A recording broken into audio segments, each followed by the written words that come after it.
I'm Bob Wendover. We've all been there countless times. A decision needs to be made and the uncertainty surrounding it has got us flummoxed. Maybe it's a big purchase and we're not sure it's worth it. Perhaps the team is looking to us for some sort of guidance on how to proceed. Maybe we need to have a difficult conversation with someone and we're not sure how that person's going to react. Managing discomfort triggered by uncertainty can cause us to hesitate and procrastinate and even freeze because we fear embarrassment or failure or blame if things don't work out. But it doesn't have to be that way. There are 3 simple steps the best decision makers use to manage this discomfort. Now, yes, I said manage, not eliminate. Since your brain's foremost job is to keep you safe, it will release the stress-producing hormones adrenaline and cortisol into your nervous system anytime it perceives a threat. Uncertainty is one of those threats. There's no way to eliminate this phenomenon, but you can manage it. So, here's how the best decision makers do so. Watch them, and you'll see this process in action. First, they acknowledge that discomfort will be part of making the decision. The amount of stress they feel will depend upon how familiar they are with that situation. If this is the first time they're making a decision of this sort, they will probably feel more discomfort. If this decision is similar to decisions they've made in the past, then the discomfort may only be momentary. In any case, this acknowledgement enables them to better frame the discomfort and compartmentalize it. There also may be a silent self-talk that takes place, as in, I know I'm going to feel a bit of stress in acting on this decision, but that's only natural. I am well prepared, so it will go away once I begin. Many times, intuition also plays a role in this.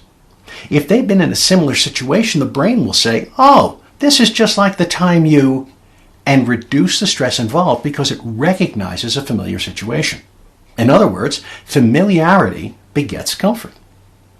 Now, second, they ask, what does success look like? Now, chances are you're not going to hear them ask this question out loud, but what they're doing is developing a clear vision of the desired outcome. If they're making a large purchase, for instance, they might imagine how it will feel to have that object in their possession and know that they have made a wise choice. If they're engaging a vendor, they will develop a clear vision of how the relationship will develop and the quality of work that will be performed. If they have to have a conversation with someone or make a presentation, they will develop a clear vision of how that time will go and how they will feel when the conversation or the presentation is over. Now, in all 3 of these situations, the best decision makers will use these visions as benchmarks in preparing to make and act on the decision itself.